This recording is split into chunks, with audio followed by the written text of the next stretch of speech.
Progress.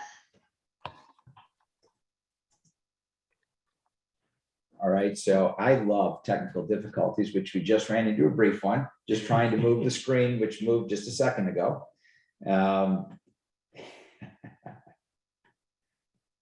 Patience with technology. I signed it. Perfect, thank you.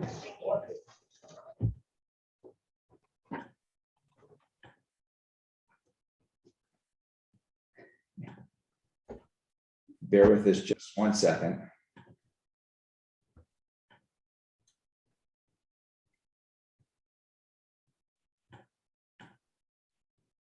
I just roll through the side.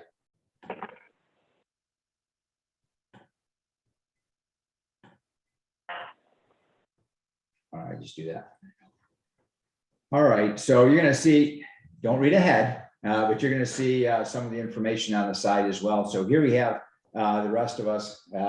Still don't like that picture, but so you have myself, Mike DeLorenzo, going to present on the HSA. Wes Schilvel from Michigan Planners is going to talk about preparing for Medicare. And then Mike Rutkowski is going to talk about preparing for estate planning and getting things ready for retirement. HSAs, quite frankly, in my line of work, are one of my favorite topics of conversation because I believe they are far and away the best value in healthcare plans, both on the short and long-term planning basis, for a number of reasons that we're going to talk about today. My presentation is set up in a Q&A format based on the most common questions that we get from employers today. And we can provide this slide deck to you post-meeting so that you have this information if you don't want to take notes. So let's start right from the beginning.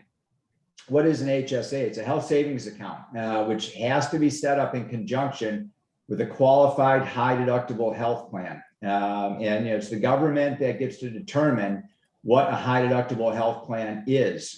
Today, a qualifying high deductible health plan is a health plan that has a deductible of $1,400 per employee only and $2,800 per employee with dependents. And that can be, it can be a couple, it can be a family, it can be a single parent.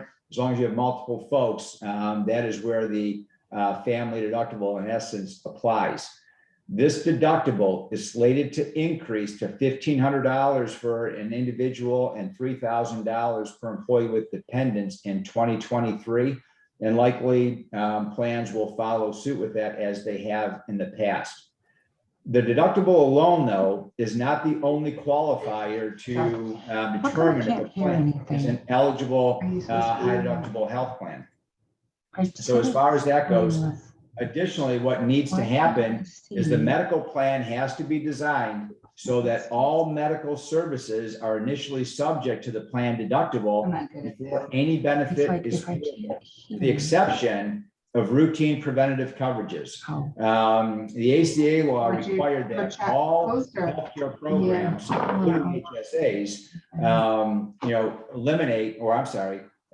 eliminate any out-of-pocket expenses. I think I feel heat now, so I think heat's coming.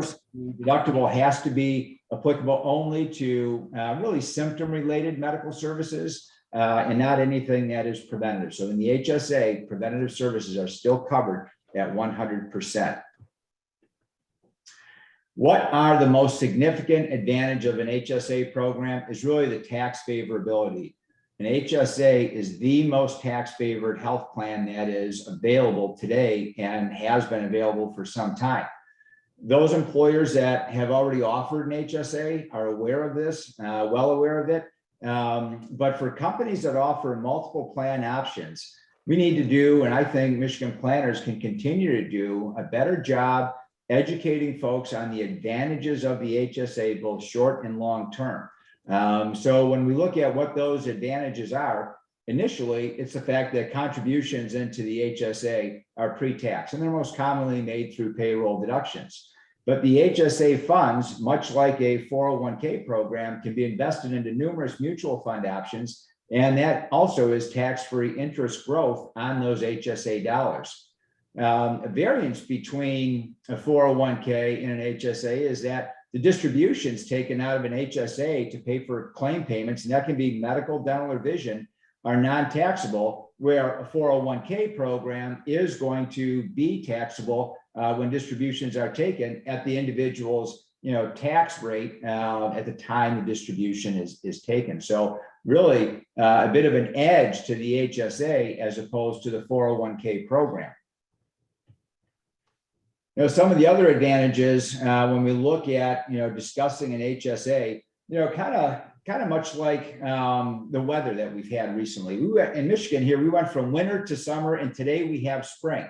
Almost impossible to accurately forecast the weather, and it's almost impossible to accurately forecast the health conditions that we are going to face or our dependents are going to face. What we do know is that all plans have higher deductibles today, whether it's an HSA or a non-HSA plan.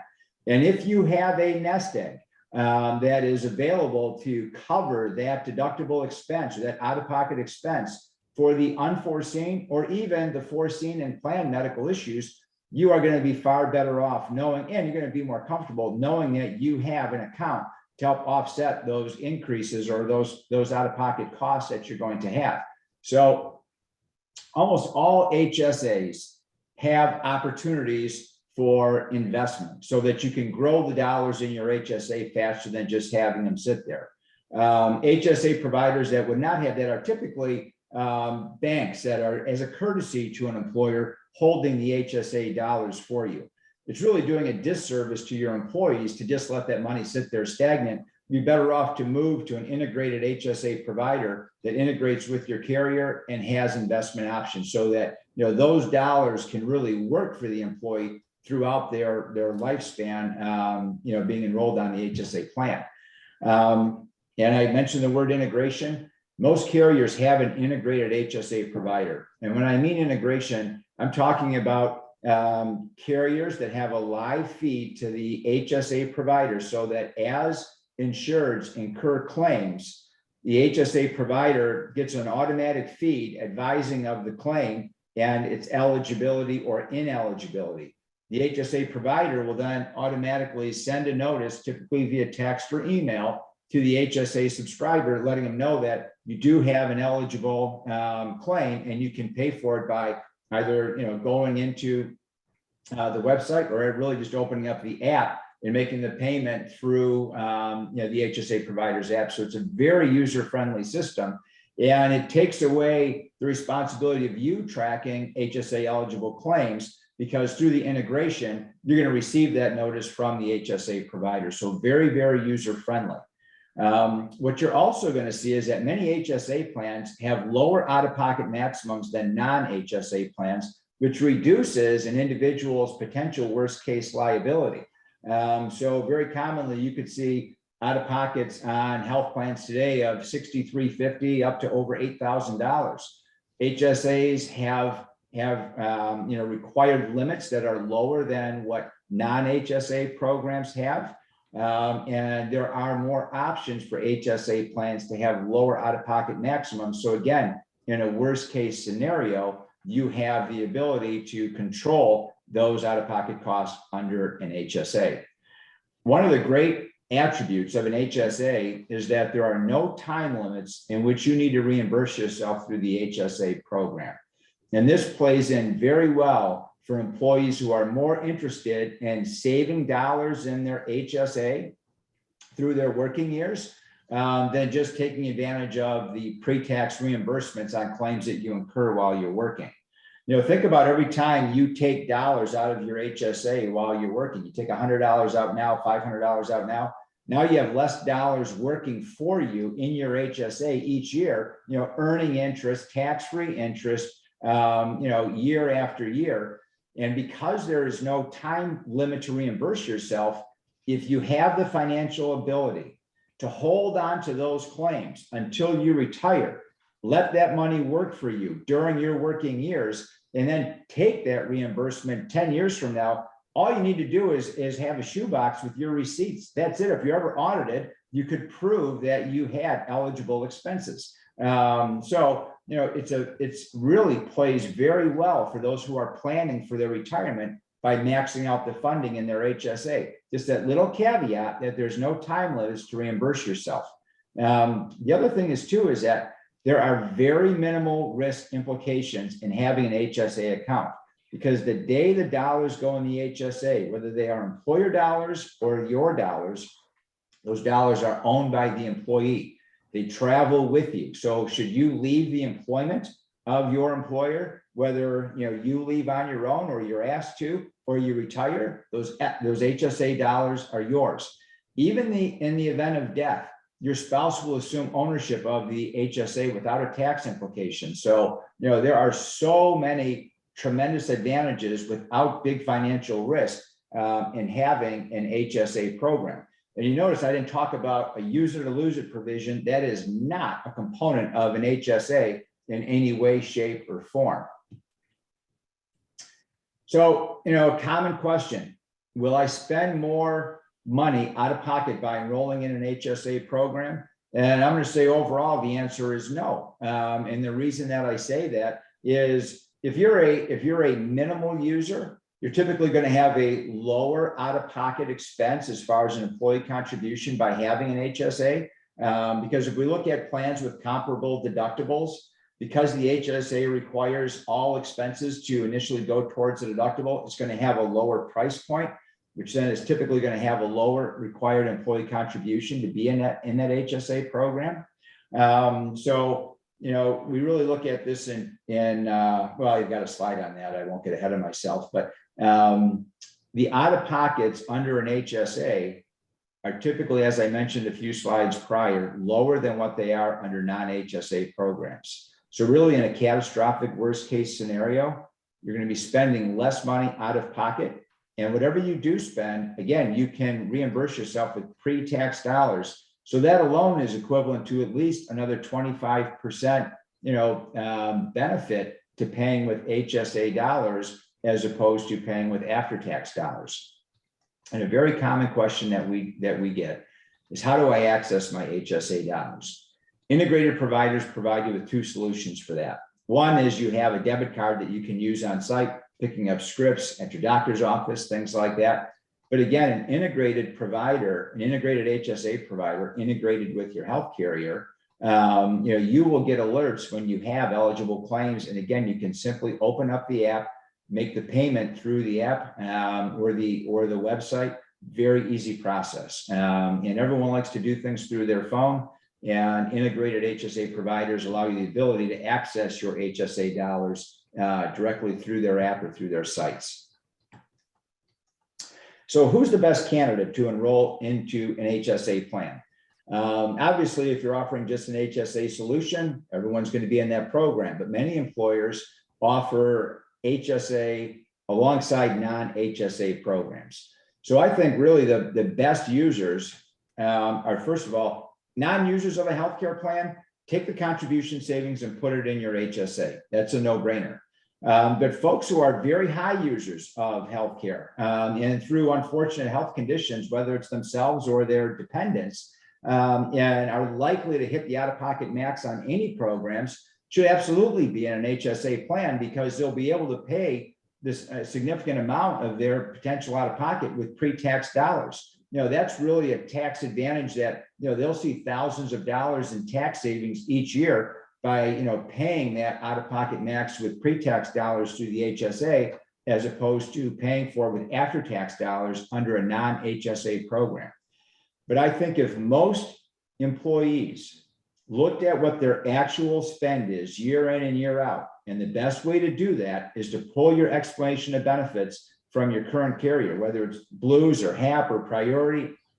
Everyone has access to a subscriber portal where you can grab that explanation of benefits and truly look at your spend. And would you be better off under the plan that you are presently, or would you be better off to be in the HSA program and account for what your expenses are by appropriately funding your HSA based on what your typical usage is? Again, if you have the ability to, fund it to the extent that the IRS allows you to do so, it's a great retirement tool. And the key to, the HSA as a retirement tool, as compared to any other retirement program, is to start funding it as early as you can in life, because life does happen and age catches up. I started in this industry at 18 years old. All of a sudden I'm 55. Where did 37 years go? I wish HSAs were available when I started. Not that I would necessarily have had the discipline to fund it early in life, but I would have had the opportunity. And I think with the, the day-to-day interaction that we had, I'd have caught on sooner than later. It's a great opportunity. So as far as how much can one actually contribute to their HSA plan? Today, an individual can put up to $3,650 annually into their HSA. And an employee with dependents can put up to $7,300 into their HSA. Now, the government has been increasing this by about $50 a year on a single and $100 a year per employee with dependents. In 2023, we're going to see the largest uptick in the funding limits, and that is that a single investment opportunity is going to go up to $850. And for anyone covering dependents, it's going to go up to $7,750. So that's an uptick of $200 on a single, and it's an uptick of $450 per employee. All has to have Nelson. So again, you look at, Typically, what I do with Perkins is those amount of dollars into your HSA plan, I don't do it's significant. any of that. Now, if there's any advantage to turning 55, myself and anyone else in the same boat, is that we can take advantage of an annual catch-up I asked her about the other stuff that I said. $1,000 annually that we can put in over and above our annual funding limits of $3,650 and $7,300 today, and in addition to what it's going to go up to in 2023. There's long been talk about the government continuing to increase this to For my internship. further high levels, and we're just starting to see what's going to happen in No, 2020. I think it was part of us doing our Can internship. everybody please check your mutes? Maybe from Socorro's office. Yeah. Because And I everyone can don't, I check your never mute issued any checks to and take your- students on put your an mute on internship. because we're getting a lot of additional. But I know content. that whatever I sent to them, that was included in it too, as well as I think paying for this. All right. Okay, a couple last things I'm going to talk about real quick is in regards to deductible rules. So as far as that goes, with the HSA plans, there are really two deductible rules that your plans could be subject to. And that's either an aggregate, which were the original rules, or embedded. Under an aggregate deductible rule, that simply means that for any employee that is covering dependents, the entire family deductible has to be met before any benefit is payable, even if only one person in the family is seeking services. So the aggregate deductible rule is what came out initially with HSA programs. Those were in play for many years, but then an opportunity came out, a modification enabled an embedded deductible, which returned the HSA deductible rules back to a per person deductible. The simple requirement was that the plan deductible had to be at least twice what the minimum IRS allowable deductible is. So if today a minimum deductible is $1,400, if you had a deductible that for an individual is at least $2,800, you could have an embedded deductible. That simply means that in a situation where an employee is covering dependents, if only one person is using services, they're limited to just the individual deductible. They no longer have to satisfy the entire family deductible. So, these modifications are typically happening automatically as we increase deductibles in HSAs, but I do want to clarify that there are two different deductible rules depending on the plan that you have in play. So I was asked to stay between 15 and 20 minutes. I took it right to 19 because I love the HSA and all that it means. I'm open to questions as we hand this off to other folks. Let them get through their information and then we'll address questions at the end. So with that, I'm going to turn it over to Wes, who's going to talk about individual healthcare and managing that opportunity as you approach retirement. Thank you. Thank you, Mike. And if you can head to the next slide, Mike, we're going to save the individual insurance under age 65 for just a minute and move on to Medicare. And I want to answer the question right away after your HSA presentation, Mike, is yes, all of those pre-tax dollars that you just ducked away throughout your working career, they can be used for your costs and certain services during Medicare. Because despite what George Foreman or Joe Namath tell you on TV, there are costs associated with Medicare. You can skip ahead too. We're going to dive right in first with what is Medicare, right? So one more back. Thank you, sir. Medicare is a federal health program for people who are 65 and older, certain younger people with disabilities, and those with end-stage renal disease. For the purposes of today's discussion, we'll stick with the first group of those who are 65 or older. So your 65th birthday is the key to your gateway into Medicare. And in the bottom right-hand corner there, you can see a picture of your initial enrollment period. This is your 7-month window that surrounds your 65th birthday. It includes your birth month, the 3 months prior, and the 3 months after. You need to take certain steps if you want to get into Medicare during that 7-month window. And in order to understand which steps you need to take, we need to talk a little bit more about the parts of Medicare and understand what that looks like. Next slide, please. So the first two parts, Part A and Part B. Part A includes hospital insurance. So these are the instances where you're inpatient at a hospital. All of the services you receive are covered under Medicare Part A.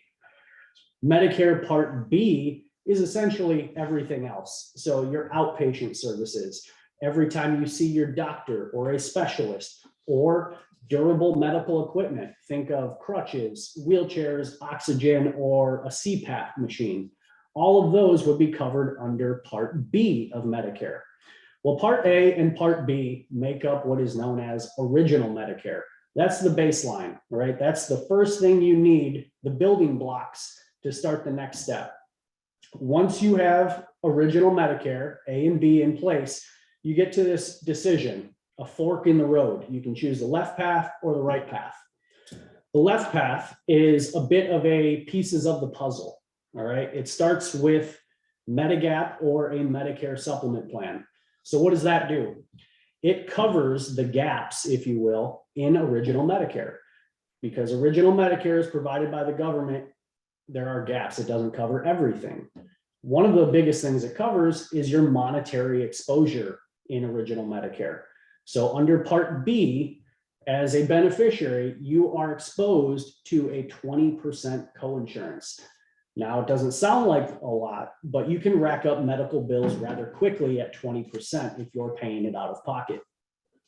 What a Medigap or Medicare supplement plan does is it protects that cost for you at a monthly premium. It's provided by an insurance carrier that you know, Blue Cross, Priority Health, HAP. All of the major players offer these Medigap or Medicare supplement plans. That's the first building block, the first piece of the puzzle that you use to supplement your gaps in original Medicare. Okay, now we've got the first piece blocked off, but we still don't have prescription drug coverage and we don't have dental and vision covered. So the next piece of the puzzle on the left side of this path is a prescription drug plan or Part D. Now the government mandates that anybody who is on Medicare has to have a prescription drug plan. Otherwise, they can be subject to a penalty. So we've got a baseline of original Medicare. We've got supplemental coverage in the form of Medigap, and now we have prescription drug coverage.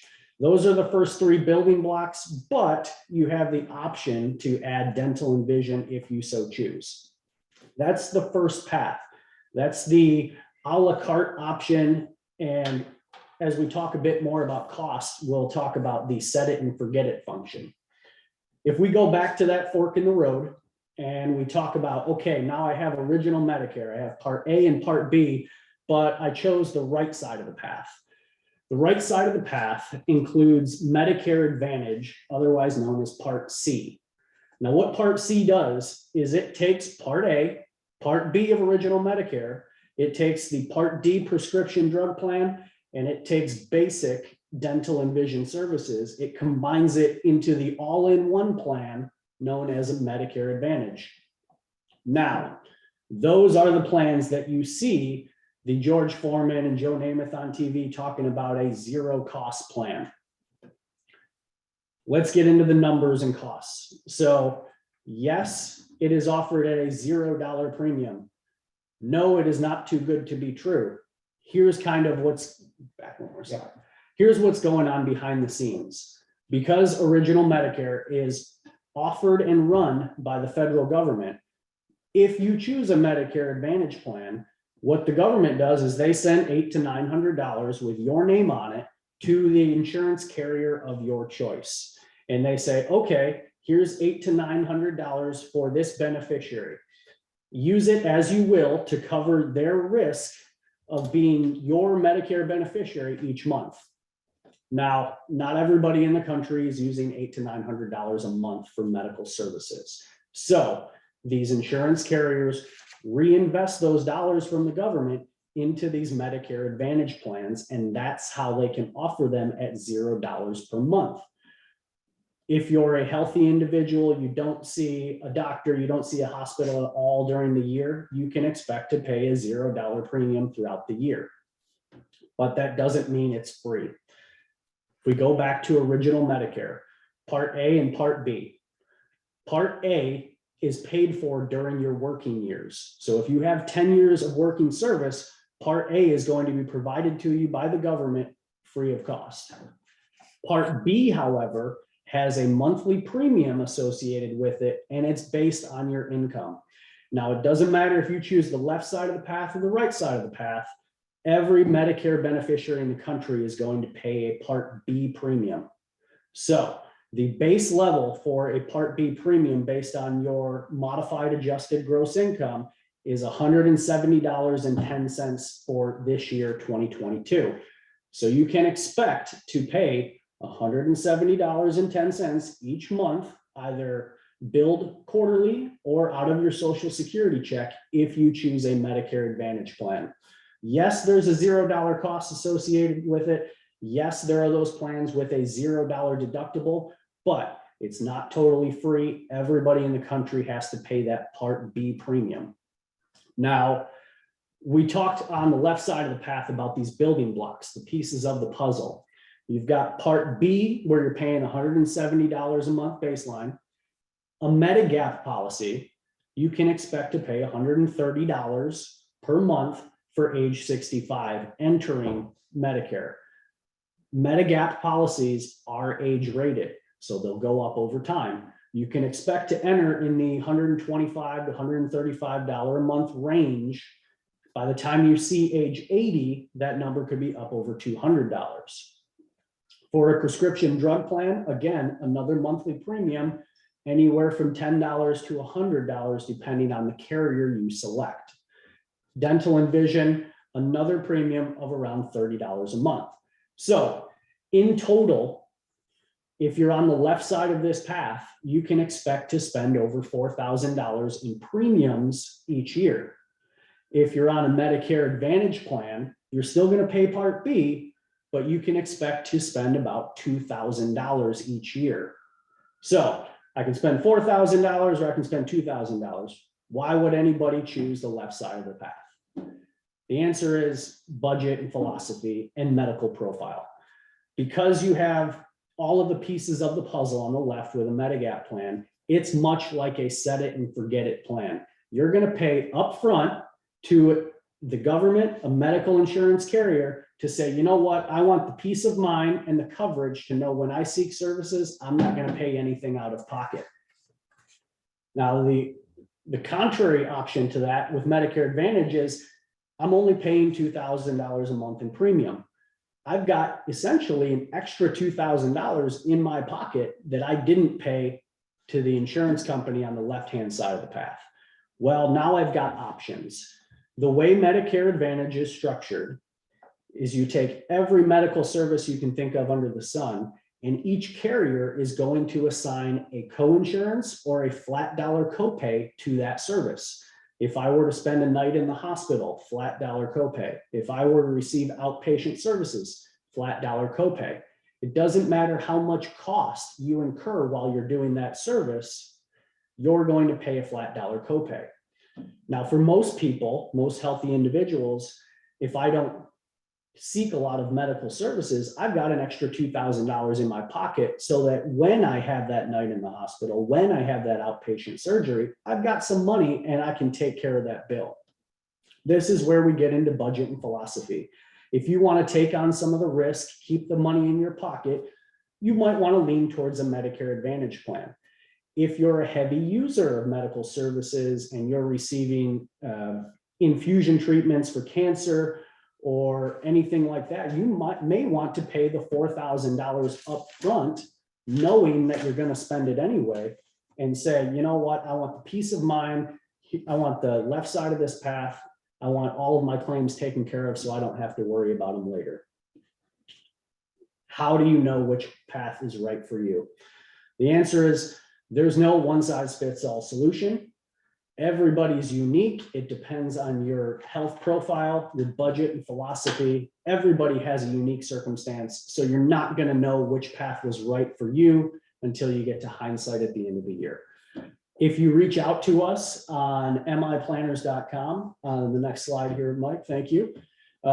You can fill out a pre-enrollment questionnaire, or you can give us a shout at 888-988-1189. You can talk to one of our agents at Michigan Planners. We'd be happy to walk through your unique situation, your health profile, and find out which path works for you and which carrier works for you. So please, if you have any questions, reach out to us there. On the individual and U65 slide, we'll backtrack just a bit. For those of you who say, you know what, I can't go to Medicare yet, I need to stay on my group plan, we do offer services for those who are under 65. So if you have a spouse who is not quite Medicare eligible yet, or you have a dependent, a child who's 24, 25 and needs help with medical coverage until they can get on their own, we can accommodate those needs to help make the transition to Medicare for you. Like I said, there's no one size fits all solution, but we do have options for you if you're contemplating Medicare, but you have a spouse who's younger, you have dependents. We'll help walk through those variables and get you to where you need to be. With that, I will transition over to Mike Rutkowski. Perfect. Thanks, guys. Appreciate all the information. And with my section of this, I'm going to talk a lot about just general estate planning and long-term care planning, but also I'm going to touch on two things related to both of your presentations. One, what happens to an HSA account if you were to pass away, and what can we do to protect that? And then two, we'll talk about what does Medicare cover when it comes to long-term care. So I think that flows really well into everything that you guys just covered. So let's start by just talking about what is estate planning, what makes up a comprehensive estate plan. So as you can see on the slide, there's typically 4 documents that we're generally using when we talk about a comprehensive estate plan, and I'll talk about what each of those are. But it's a financial power of attorney, healthcare power of attorney, will, trust, just depends on what we're trying to accomplish and what our goals are. But let's talk first about the powers of attorney, because these are the documents that work during your lifetime in the event you're unable to make decisions for yourself. So both a financial power of attorney and healthcare power of attorney give an individual the ability to appoint someone else to make those decisions if they're incapacitated, unable to make them for themselves. And with each of these documents, let's just first focus on the financial power of attorney. This could be anything as simple as calling your cell phone provider to maybe change what plan an individual is on because they're not using the phone at all, or maybe cancel the plan because they can no longer use the phone. Something as basic as that, call on the utilities. Usually in a married couple, one of the two put the water bill in their name, and the other can't automatically call on that account without this financial power of attorney. So it can be that basic stuff, the day-to-day operations, through really important stuff like signing off on the sale of a home. So that financial power of attorney is really important for those types of transactions. The beauty is that when you put these in place yourself during your lifetime, you get to pick what powers you're going to grant someone. So if it's a spouse, a lot of times you're giving them a blanket authority, or maybe a child that you trust, you're giving them a blanket authority to step into your shoes to do anything you could have done. But let's say maybe it's a limited power of attorney where we just need help selling a property down in Florida. That you can just give some of the authority to do that one transaction. So it can be a very broad power or a very limited power. Those are all the decisions you make. You also get to pick who are the people that are going to help you and in what order they help you. So maybe it's spouse and you have 2 kids, and one of your kids has got a super good head on their shoulders and the other one not so much. Every family is made up of an array of family members, but you can maybe pick your daughter first and then your son second, or you have the choice to appoint the 2 of them together. There's pros and cons of each, and that's where an attorney can really help guide you through making that decision. Then on to the healthcare power of attorney. So this is for medical decisions. This can sometimes be called a patient advocate designation, a healthcare proxy. In Michigan, by statute, it's referred to as a healthcare power of attorney, but in any event, it all accomplishes the same thing. Who's going to make those important medical decisions for me if I can't do this myself? And typically contained in a well-drafted healthcare power of attorney are 3 different parts. The first is who's going to make the decisions for you. The second is a HIPAA authorization, giving that person the ability to talk to healthcare providers, get access to confidential medical records and information. And then the final part, which is very important, is something called your living will. This is what are your end of life decisions if ever in a coma or vegetative state, essentially the life support options. And so making those decisions in advance gives your family the ability in a very emotional time to know what you wanted and execute on those wishes. You do have the ability to just put that on your healthcare power of attorney. You can just say, I want my spouse or my kids to just talk to the doctors, evaluate what's going on, my condition, what's going on, and have them make the call. But we do see a lot of peace of mind for family, just knowing that those decisions have been made in advance. Okay, so that's the financial and the healthcare power of attorney. Once an individual has passed away, now we're on to the who gets my stuff, how does that work, and what goals are associated with that. And that's where really a will or a trust can come into play.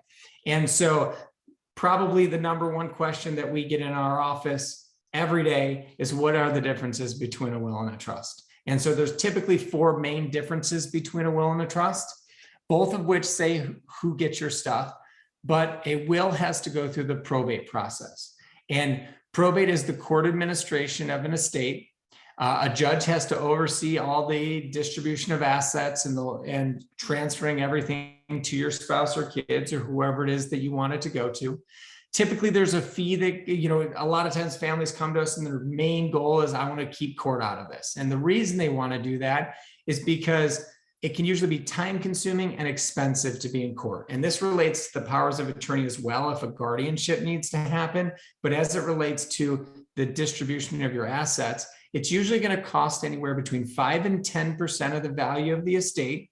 So take a home worth $100,000, it could cost up to $5,000 to $10,000 just in court costs, attorney fees. There's something called an inventory fee that the court is going to assess you. Add those all up and you're going to spend about 5 to 10% transferring those assets to your spouse or kids. Same goes for time. People don't want the time it takes to go through this. In normal times, pre-pandemic and all of that, it was taking about 9 to 18 months. Courts are still pretty backed up. So you're looking at about 2 years before a judge is going to sign off on you distributing all of mom or dad's stuff, or whoever it is that has passed away, to who they wanted it to go to. All the while, though, keep in mind that we have to be shoveling the snow, cutting the grass, paying the taxes on a piece of property if there is one. So there can just be a lot of reasons why we want to expedite this process. And that's why families start having those conversations of maybe a trust makes sense. Because first thing, main difference between a will and a trust is a will has to go through probate. A will is just really a good set of instructions to a judge as to what I want to happen to my stuff. where a trust is going to completely keep it out of the court system.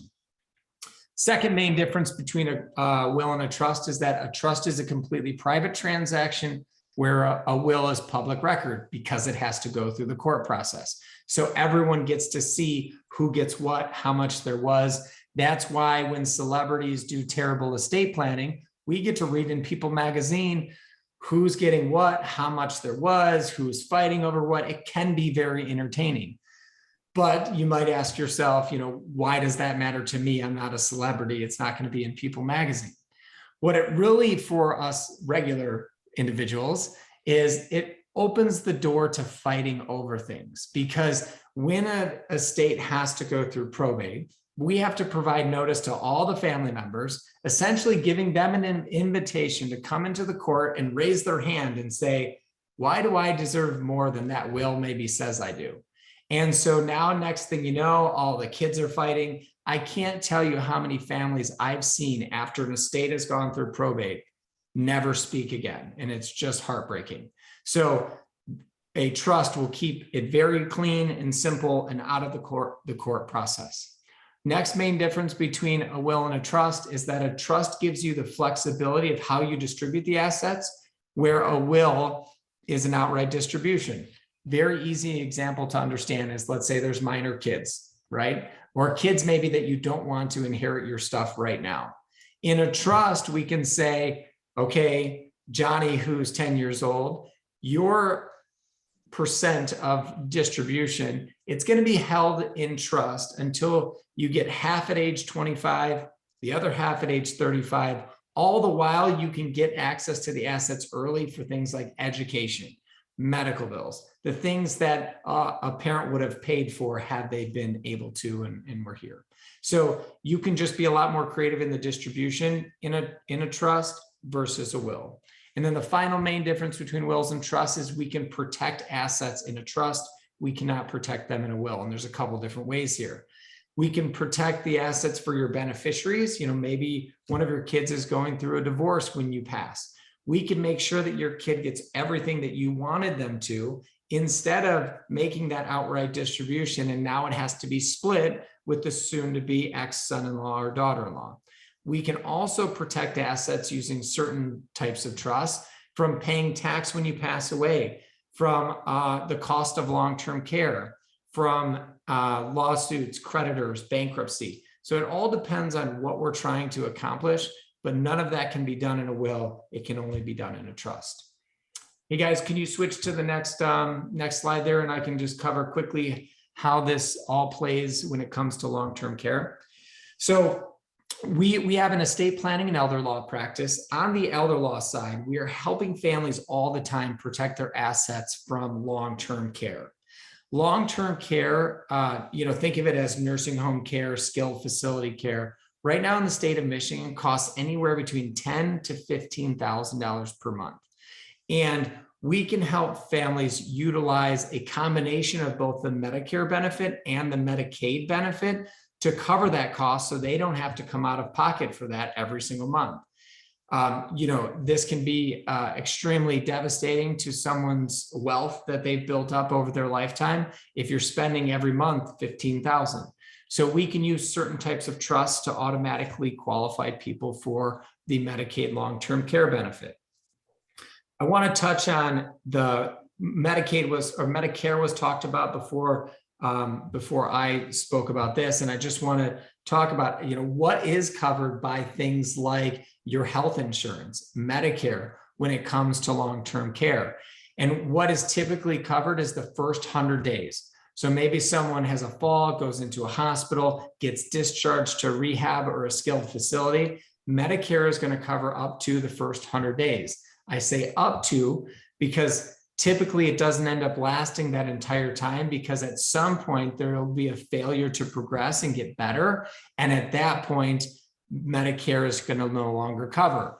And that's where it's incredibly important when we help families plan for this, they can then immediately switch to the Medicaid benefit to cover, to have no gaps in coverage. Otherwise, they're going to be on the hook for that $15,000 per month. So I just wanted to touch there on how the Medicare and Medicaid works. So quickly, it's an asset and income test to qualify for the Medicaid benefit. What's on the presentation there talks about the person has to be disabled in order to qualify. So they're always looking at activities of daily living, and that's on the left side there on the screen. They're going to want to see that an individual has difficulty with 3 of those activities of daily living. If they do, they physically qualify for the Medicaid benefit. Where we come in is we help families qualify from an asset standpoint. General rule is a married couple is allowed 1 house, 1 car, and $130,000 in assets. An individual is allowed 1 house, 1 car, and $2,000 in assets. When assets are in a Medicaid asset protection trust, they are non-countable towards that math equation to see if someone qualifies from an asset perspective. So families, we help so many families transition their assets into a trust that makes them non-countable for this calculation to get them qualified to protect their assets. Couple different programs they have: in-home care and in skilled facility care. Again, we talked about, I'm looking at the right-hand side of the screen there. We talked about the physical eligibility section. It's the activities of daily living. The asset test is where we come in, and then they look at what is a family's income. Because typically the rule is the individual in care, their income goes to the facility, and then Medicaid covers the difference. So Social Security, pension, that would go to the nursing home, and then Medicaid covers the balance. In protecting assets for families, sometimes we can transition income from the person in care to the healthy spouse living out in the community. That's, again, part of a planning strategy. Last thing I want to touch on is the 5-year look back. This is probably the most Googled thing when it comes to elder law, because this is what we get so many questions on. Essentially, Medicaid is going to look at your financials for the 5 years prior to you applying. If all of your assets have been done, you've done Medicaid pre-planning 5 years prior to needing care, 100% of your assets are protected. You would qualify day 1 for that benefit. If, let's say, 2.5 years ago, you did some planning to qualify, you would then be issued some sort of penalty period. Usually about 85% of a family's assets are protected, and they would issue you, and they would essentially just say, you gave away your assets 2.5 years ago. We don't like that. So that means you have to pay for 2 months before we pay. It's called a divestment penalty. I don't have time to get into that right now, but it's essentially a calculation of when they start paying and what you have to pay for. And then estate recovery, the last thing I want to touch on is just any assets that go through probate. If Medicaid paid for your care for, let's say they paid for a year and it was $100,000. If any assets go through probate, they can come back and get that $100,000 from your estate. So a overall planning objective is we need to make sure this stays out of the probate process, and we do that through trust planning. Any assets that go through probate can be exposed to estate recovery here in the state of Michigan. That was my 10-minute version of estate planning and long-term care. I'm open to questions, so I'll turn it back over to you guys to field those. If anyone has any questions, you can send it in through our chat. It's going to be the best way to do it. If not, we do have some commonly asked questions that sometimes folks don't think about that we will start addressing.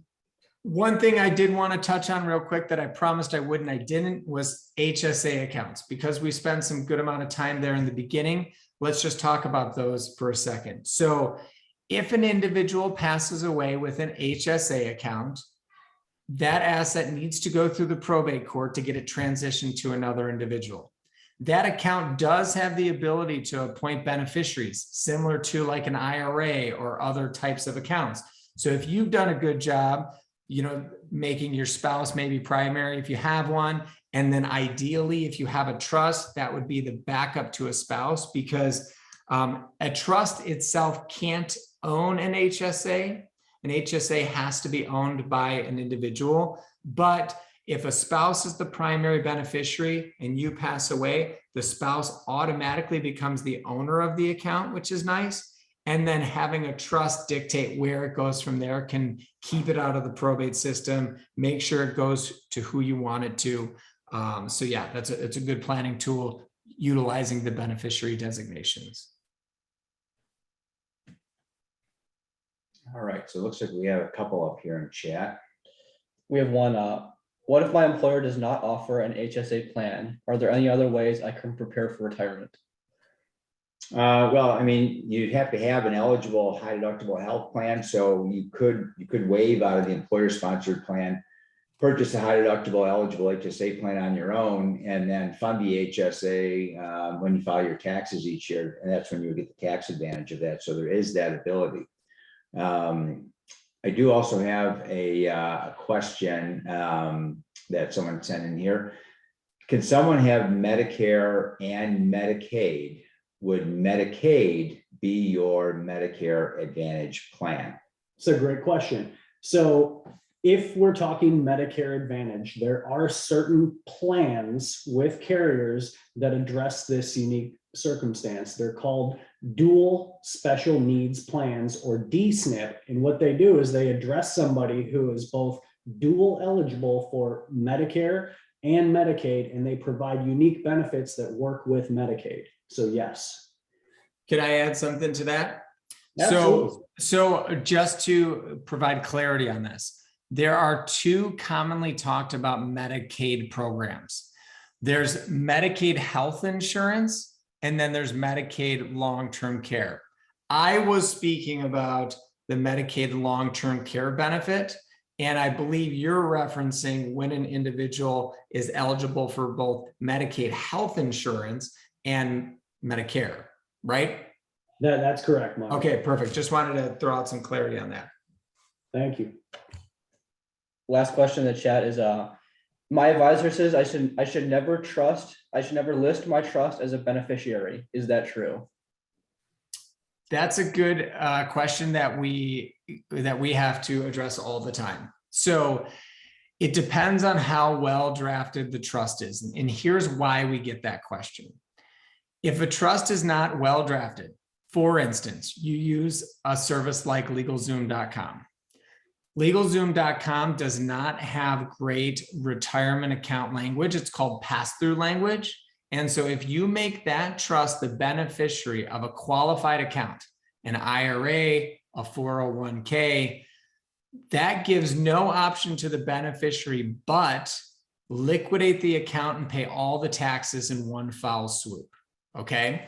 So we get a lot of pushback by financial advisors that don't know that a well-drafted trust with pass-through retirement language treats each beneficiary as an individual, meaning it gives them the ability to take it as an inherited IRA, take advantage of the 10-year stretch, or a spouse can stretch it over a longer period of time. All those things are possible if you name a trust as a beneficiary that's well drafted. If not, it can be a nightmare.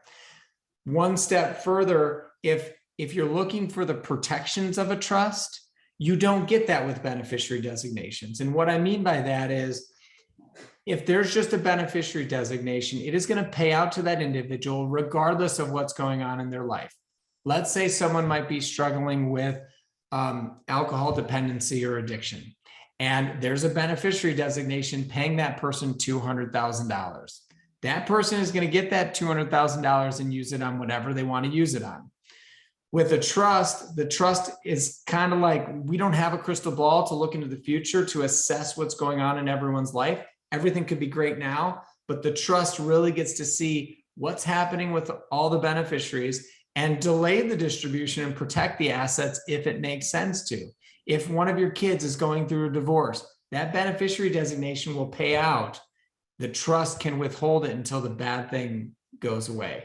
So again, it all depends on what your goals are. If your goal is just straight, everything's going to be great, probate avoidance, beneficiary designations can be a great tool. Mike, that's great advice, and quite frankly, things I wasn't even aware of, and how much you could put at risk what you worked so hard for so many years by not properly preparing for the distribution of your wealth. That's very important. Any other questions there? I should got one more in chat. Will the recording be available after this? I missed the first 10 minutes. Yes, it will be available after this. So we can distribute it to everyone that was participating today. So you will receive this recording shortly after we conclude today. Do we have any other questions at all? Any other questions on our list there? All right. With that, I want to thank everyone for joining today. Michael and Wes, you guys did a great job presenting your information. It is some of the more complex information. You did a great job breaking it down to understandable terms. I use myself as the benchmark. If I can understand it, you did a great job. So thank you very much for doing that and taking the time to put the presentation together. Thanks again, everyone that joined. If you have any follow-up questions, all of us are available by phone. Please give us a shout, email, text, whatever is good for you, and we'll respond back as quickly as we can. Thank you. Enjoy the beautiful spring weather we have. And we appreciate it. Good? Yep. All right. Thank you. Thank you very much.